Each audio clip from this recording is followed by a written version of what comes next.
एक गांव में सुजाता नाम की एक गरीब औरत रहती थी। उसकी 2 बेटियां थी।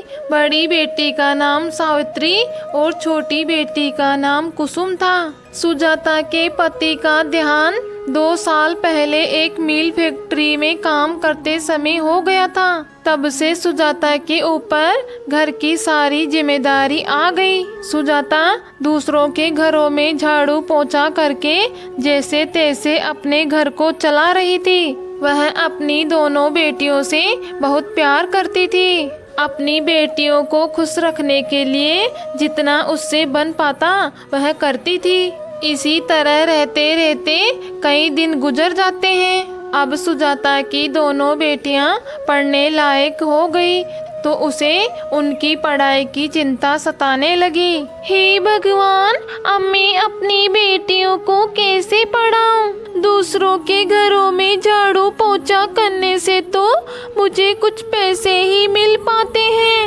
अब मैं इतने पैसे कहाँ से लाऊं कि अपनी दोनों बेटियों को पढ़ा सकूं? यह सब बातें उसकी बड़ी बेटी सावित्री सुन रही थी। अपनी माँ को दुखी देखकर सावित्री की आंखों में आंसू आ जाते हैं और वह अपनी माँ को जाकर बोलती है, माँ आप चिंता ना करें, मैं हूँ ना, हम दोनों मिलकर काम करेंगे और कुसुम को अच्छे से स्कूल में पढ़ाएंगे। और रही बात मेरी पढ़ाई की, तो मैं पढ़ लिख कर क्या करूँगी?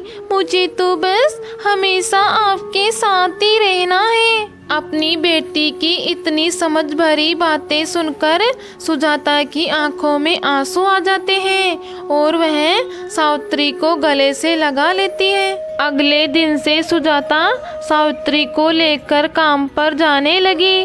काम करते करते दोनों माँ बेटी को पूरा महीना गुजर गया। आज सावित्री और उसकी माँ को पूरे महीने की पगार मिलने का दिन था, तो दोनों माँ बेटी बहुत खुश थी। सेठ रामदास उनको पूरे महीने की पगार दे देता है, जिसे लेकर दोनों अपने घर आ जाती हैं। और अगले दिन दोनों माँ बेटी कुसुम का दाखिला एक अच्छे से स्कूल में करवा देती है। अब कुसुम रोज स्कूल जाने लगी और इधर सुजाता और उसकी बेटी रोज दूसरों के घरों में काम करती रही। इसी तरह रहते रहते कई साल बीत गए। अब कुसुम की स्कूल की पढ़ाई पूरी हो चुकी थी। इसके बाद सुजाता ने कुसुम को आगे की पढ़ाई पूरी करने के लिए शहर भेज दिया।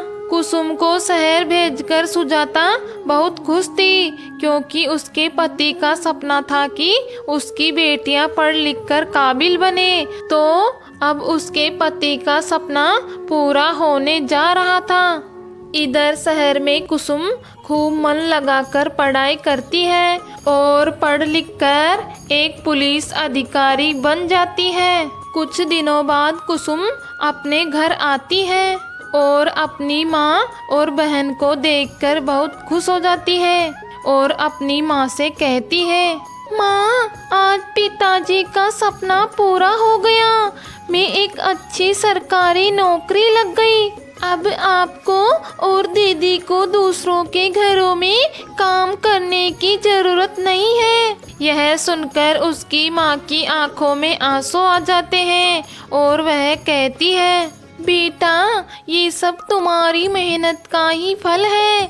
अगर तुम मन लगाकर पढ़ाई नहीं करती तो तुम्हें इतनी अच्छी नौकरी कैसे मिलती? कुछ दिनों के बाद सुजाता अपनी दोनों बेटियों की शादी अच्छे लड़कों के साथ करवा देती है। इसके बाद सावित्री और कुसुम अपनी माँ को भी अपने साथ ले जाती है। अब सुजाता अपनी दोनों बेटियों के साथ खुशी खुशी रहने लगती है। दोस्तों, कैसी लगी आपको ये कहानी? ऐसी और नई नई मज़ेदार कहानियाँ देखने के लिए हमारे इस वीडियो को लाइक और चैनल को सब्सक्राइब करना ना भूलें। धन्यवाद।